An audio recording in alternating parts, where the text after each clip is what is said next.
Hello, I'm Nick, that one, and I run a company called Fire Panda Limited, essentially VR content creation, so it's storytelling and some corporate stuff and a whole range of different things, and not necessarily games specifically.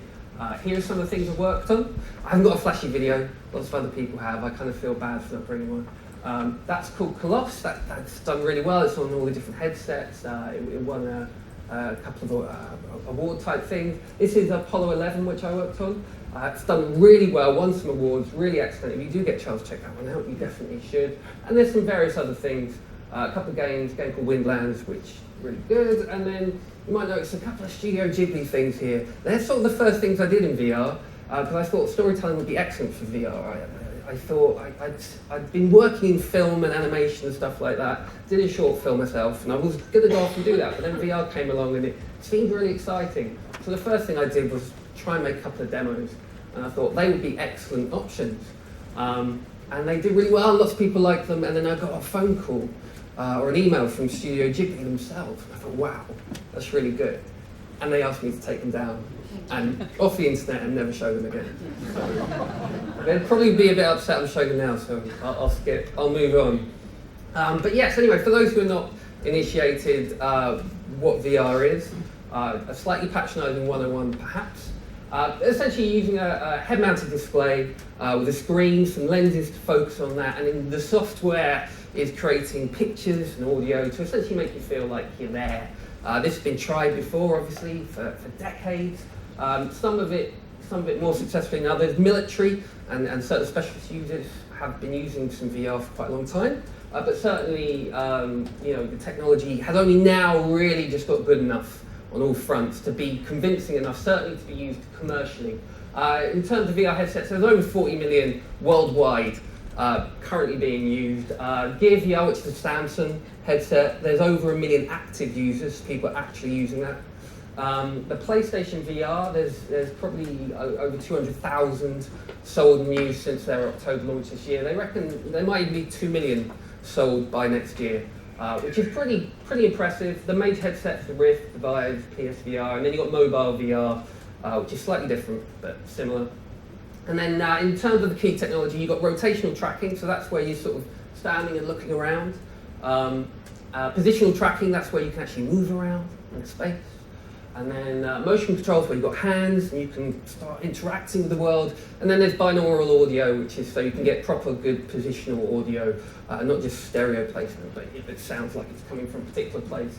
Basic limitations, you've got graphical power, so hardware is always an issue, whether it's putting out video, whether it's putting out real-time stuff, hardware is always a thing, but it's slowly getting better. Same with the screen technology, resolution is currently still not ideal, could be a lot better.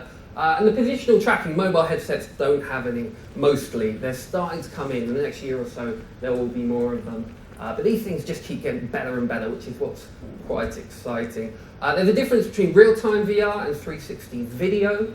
360 video itself is using a camera like this one down there, or a big rig with lots of different cameras, all the images stitched together.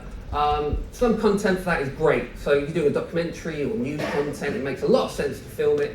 And it's quicker to stick a camera down and film that content than necessarily animate something from scratch, obviously. Previous film production experience can be transferred quite quickly in some ways, not always. Stereo video can be awesome, but has its own technical limitations. And you can deliver it really easily on Facebook and YouTube and mobile headsets. It's really good for that sort of thing. Problem, of course, is the high-end 360 content uses experimental, sometimes expensive rigs.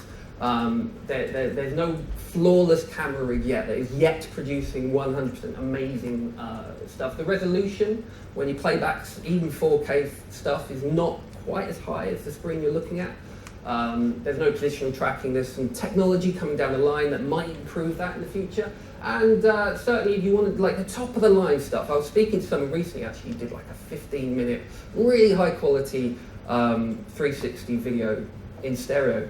And the stitching, literally on this expensive camera rig, to put all this together, they were saying it could be like, for a 20-minute piece of content, $1 million worth of post-production, stitch all that together and make it look awesome, which is, Quite a lot, yeah. Once the camera rigs get to a stage, maybe they will, where you don't have to do that, it's more automated, that would be awesome. And delivery options, again, while it's amazing how easy it is to get out there, sometimes a limited 4K video is kind of, it looks really nice in a lot of ways, but it's still not quite as good as it could be. And even then, not everyone can stream 4K all the time. So yeah, like go higher quality than that. Facebook is a really good technology actually that streams it better, but yeah, there's issues. Realtime also has its own benefits. Subjectively, you've got high quality because you're matching the resolution of the screen, you're matching tracking, you've got all this stuff. It can look sharper and a lot nicer. Certainly frame rates, you're going to be up with the 120, 90 frames a second that they run at. You can do places and people and things that are not possible to just film in real life. It can be fantastical, it can be amazing, it can be educational. Positional tracking, you can walk around a space. The Vive lets you walk around a room scale space. There's venue-based experiences that can be as big as you like. Interaction, obviously, you can interact with stuff with your hands or with the way you look, that's awesome. And delivery, there are platforms for every headset to monetize if you want. But the problem at the moment is the fidelity. Because it runs on game engines, there's a limit to how good you can make something look. Super realistic stuff is still hard. And even films, there is a kind of a barrier where they haven't quite managed to get yet. But again, this is all improving. Realism is tricky, yep. The time and manpower to produce something great. It's the same with any kind of animation. It just takes time and man hours, and that's fine. I think everyone appreciates that. Good VR hardware, the Vive and the top of the line headsets can cost you like 1,500 quid. That means that the audience is necessarily a little bit lower. And motion sickness can still be a problem. We still have this issue where not everyone's figured out how to do the best kind of locomotion. Some people, you stick someone in a cockpit type thing, a plane, if it's like a game. And some people think that's great and it's flawless and they don't get sick. Some people, I get sick doing car games, space games, anything like that. That makes me sick. And there are other kind of motion sickness people can get. So these are problems that the Realtime haven't quite flawlessly perfected, but there are still great solutions to get around all of them. And yeah, as hardware improves, like the film stuff, it's going to be able to have more positional tracking. The Realtime stuff is going to get more realistic. It's all going to converge very much on something that's just like the holodeck, which is what everyone wants. So yeah, when you're making a VR experience, you're no longer looking at this little screen like you do in pretty much every media up till now. Even theatre, you're looking at a box like this mostly. It's not like that. You're actually inside the space, and you're with those characters, and you have this entire world around you, above you, below you, and that's something no other medium has really had to think about so much. And you really should think about it because it's really good. There's so much opportunity. I think this is called Pearl. It's available on a lot of headsets and stuff like that. Really, really beautiful storytelling. And you're inside the car, and these characters, they enter the car, and then they leave the car, and it cuts different time periods, and you sort of look around. You can take that in. That's using this world around you really nicely. But also, when you're in this space, it changes your role as a viewer. When you are there, who are you within that scene? Are you a character? Are you literally within the scene? Are these people aware of you? Are you invisible? And you're just passively watching. All these things are completely valid, but you still have to think about them. But there are new ways to tell stories as well. This here is called Notes on Blindness, which is a really nice sort of more documentary focused thing. The voiceover is recorded by various blind people, and what happens is as you hear them talking, you exist in this world, this sort of void, and as you hear the sounds that they're describing, it builds up this world and these little points of light. So as they're describing people walking by, you see this person built out these points of light, and it replicates what you can hear is what you're seeing. And that's not necessarily something that would make sense in many other mediums. You hear something behind you, you look there, and you see a car pass by, and these little points of light. It's very nicely done and thought about. Empathy changes. When you're in a place, when you're watching You've Been Framed or a film or something, watching someone fall over can be quite funny. But the problem is when you're there with someone, if someone falls over next to you and smacks their head, that can be quite alarming. And that's like a change in perspective that we also have to think about as well. And that kind of on every level is something that we also have to just bear in mind when coming up with something. So we do have all these possibilities. Now, in terms of the world around us, we also have depth. Things that are very close to us here are very, can be immediate and very grab our attention, but we also have all this depth going into the background. And something like 3D film, so obviously had to think about that kind of thing, but in VR it's much more apparent. Something on the horizon. If you're watching a film, you might see something on the horizon and go, wow, that's really epic, but VR, it just might be really far away and not be particularly obvious.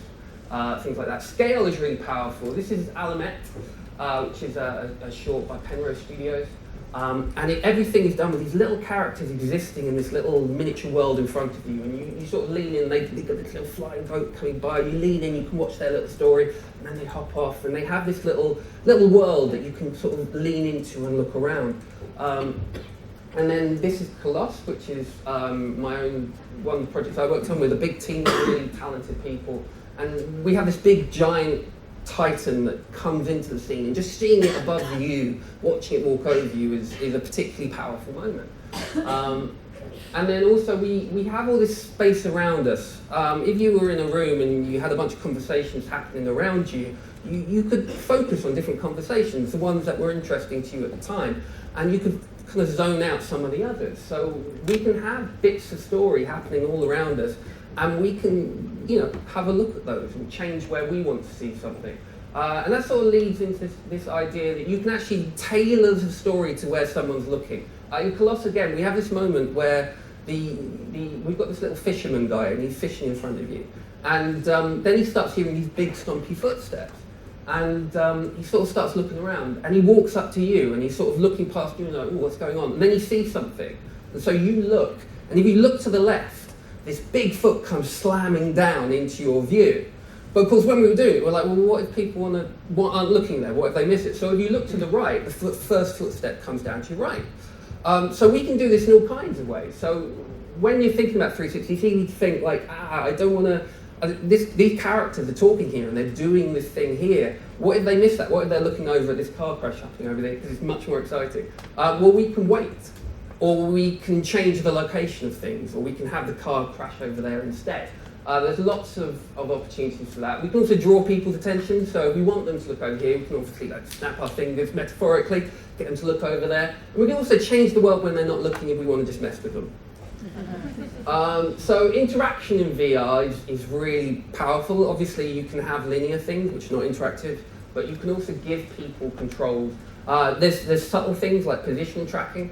If there's things happening in the world around you can have people discover it themselves. If they look under a table, they might discover some details that are kind of hidden from them, and you can look around things and that kind of thing.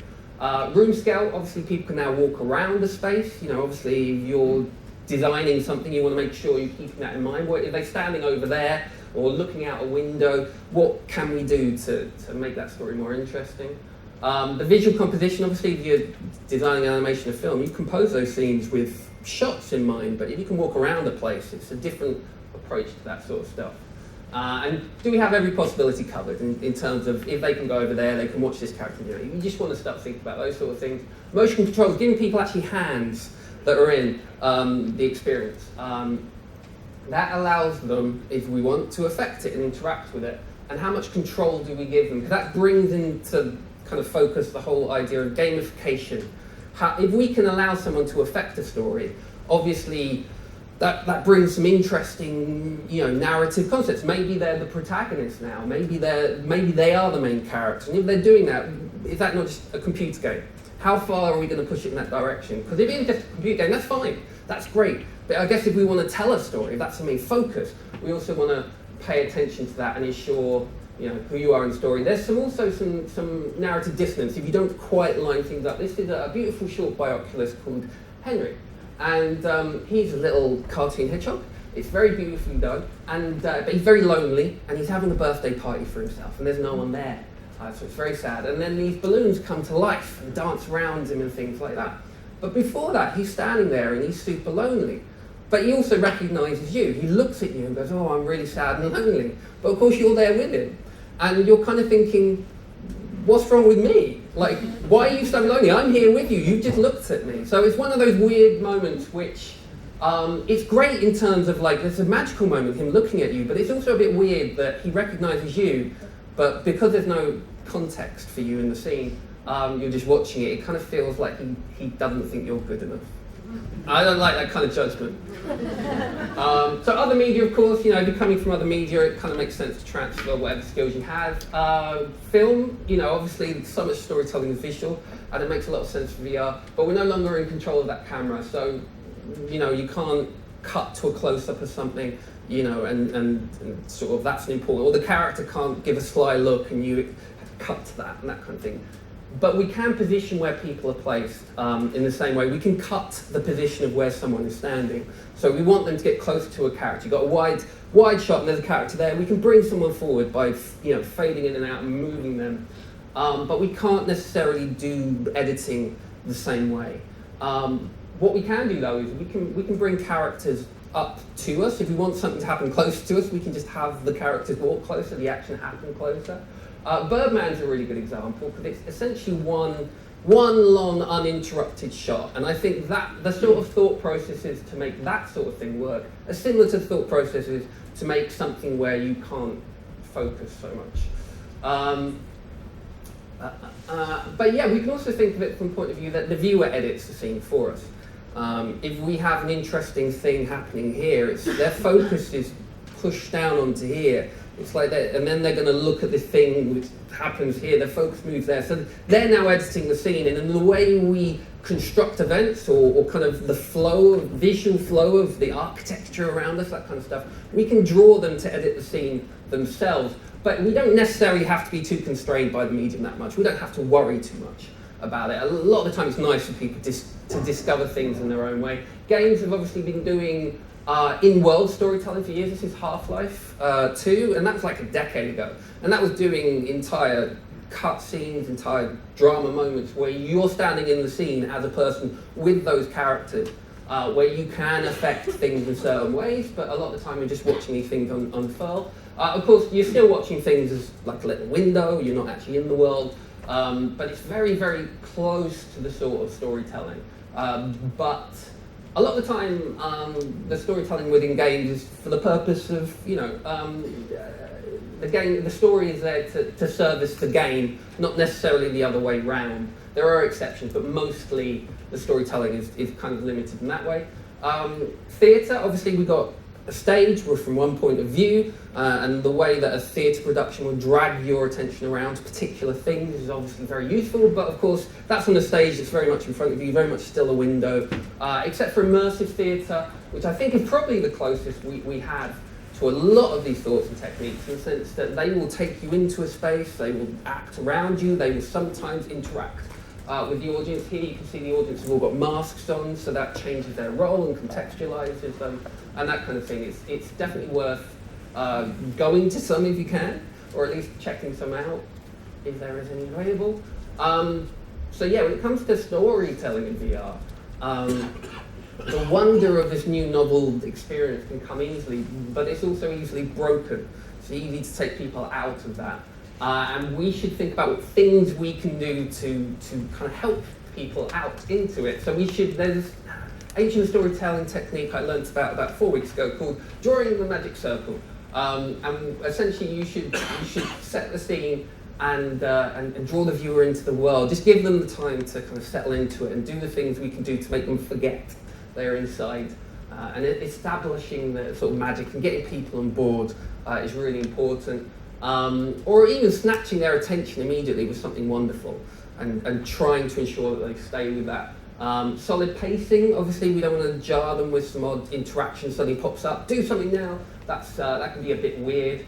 And jarring changes, just in terms of quality control, if you have jarring changes of quality of animation, which is easy to spot in VR, that can take you out of it as well.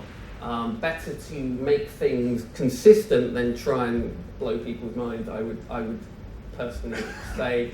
And sickness problems, obviously, you don't want to start dragging people around on some sort of mobile platform or flying through the sky or something, because you might just make them sick. That can be play tested, obviously. And then in terms of like engaging with people. Sometimes people feel a bit awkward about being in a space. We want to have their consent, especially in interactive stuff, where people might just be confused as to what they're doing. And being able to design around those people, ensuring that this is a rewarding experience for them, even if they don't want to get drawn in, and rewarding those who decide to dive right in. Obviously, it's still a story, so all the usual character themes and plot is important. I think sometimes you get some of these sort of early VR stuff where it's again focused on like, wow, isn't this amazing, and kind of like the VR stuff, the story stuff can be left behind a little bit. We shouldn't rest on the wonder of VR as something special. We should really ensure the story is strong and the characters powerful, all the usual things. We should take risks. Again, not rely on just, wow, this is VR. We should be making something that's wonderful and all this stuff. Apollo, again, I did work on it a little bit, but I didn't make it completely. But it's a really awesome example of really powerful storytelling. It's telling the story of the Apollo 11 launches. And you start off in a room, and you're watching the JFK speech on the screen. You're in a period living room watching a projector, and it's his speech, and he's putting you into this thing, and the music's building up, and then immediately, you're in space, and you see one of these, this shuttle thing coming by, and you're like, wow, and then you're going up inside the elevator with the astronauts. You're now Neil Armstrong, and then you're in the pod. You go up through the whole launch as you're Neil Armstrong, and later there's some interactive moments. It really uses all these different techniques to draw you in and really make you feel something, and also give you something to think about and all that sort of stuff. And also we should experiment. I think sometimes people see a few things that work in VR and they're like, yeah, let's do that. But because we're still developing the language of VR, film's had decades and decades. Game is still, it's still relatively new. So there's still new things being learned about that medium. VR's been around for like 2 or 3 years as far as this goes. We should be experimenting, doing new things. This is Dear Angelica, which is another story studio, Oculus experience, where we have a girl telling this story of this person who she loves and has such respect for, and telling it through these little vignettes. An artist drew these things around us, and they sort of draw into the space and animate around us, but they're these frozen moments in time as well. And you would think that might not be as engaging as something that's dramatic, something happening around you, but because of the way this all pulses and moves around you and the way it kind of sucks you into the storytelling, it's a really powerful way that I've not seen it done in any other way.